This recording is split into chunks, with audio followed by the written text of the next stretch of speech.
Welcome to the book world.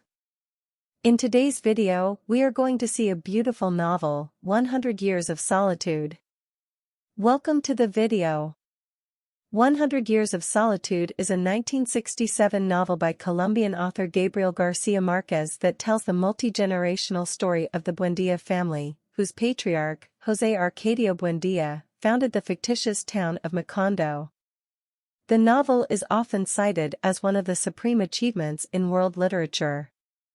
The magical realist style and thematic substance of 100 Years of Solitude established it as an important representative novel of the literary Latin American boom of the 1960s and 1970s, which was stylistically influenced by modernism, European and North American, and the Cuban vanguardia, avant-garde, literary movement. Since it was first published in May 1967 in Buenos Aires by Editorial Sudamericana, 100 Years of Solitude has been translated into 46 languages and sold more than 50 million copies. The novel, considered García Márquez's magnum opus, remains widely acclaimed and is recognized as one of the most significant works both in the Hispanic literary canon and in world literature. The plot. 100 Years of Solitude is the story of 7 generations of the Buendía family in the town of Macondo. The founding patriarch of Macondo, José Arcadio Buendía, and Ursula Iguarán, his wife and first cousin, leave their hometown in Riohacha, Colombia, after José Arcadio kills Prudencio Aguilar after a cockfight for suggesting José Arcadio was impotent. One night of their emigration journey, while camping on a riverbank, José Arcadio dreams of Macondo, a city of mirrors that reflected the world in and about it. Upon awakening, he decides to establish Macondo at the riverside. After days of wandering the jungle, his founding of Macondo is utopic. José Arcadio Buendía believes Macondo to be surrounded by water, and from that island, he invents the world according to his perceptions. Soon after its foundation, Macondo becomes a town frequented by unusual and extraordinary events that involve the generations of the Buendía family, who are unable or unwilling to escape their periodic, mostly self-inflicted, misfortunes.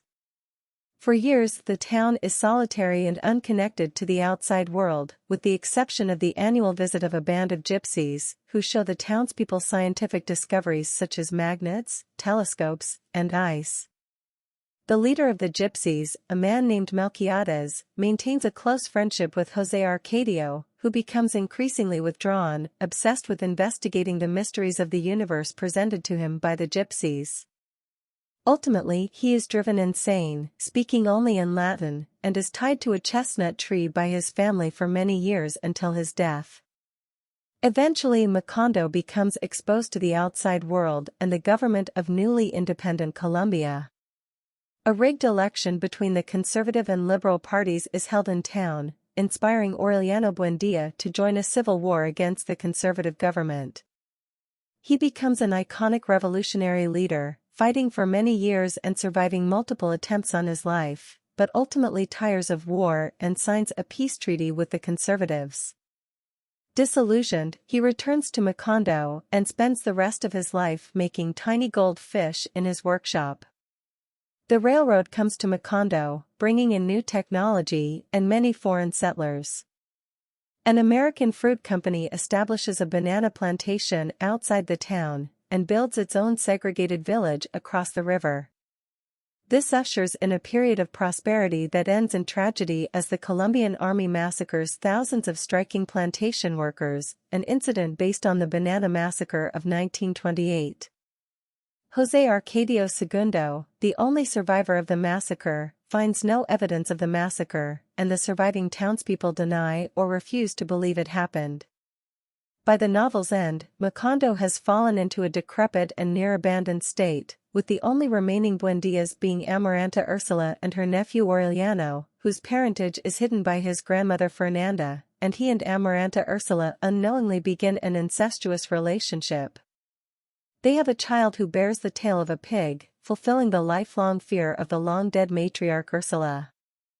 Amaranta Ursula dies in childbirth and the child is devoured by ants, leaving Aureliano as the last member of the family. He decodes an encryption Melquiades had left behind in a manuscript generations ago. The secret message informs the recipient of every fortune and misfortune that the Buendia family's generations lived through.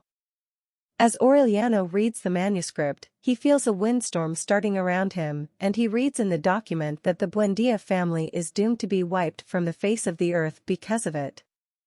In the last sentence of the book, the narrator describes Aureliano reading this last line just as the entire town of Macondo is scoured from existence. Thank you for watching the video. See you in the next video.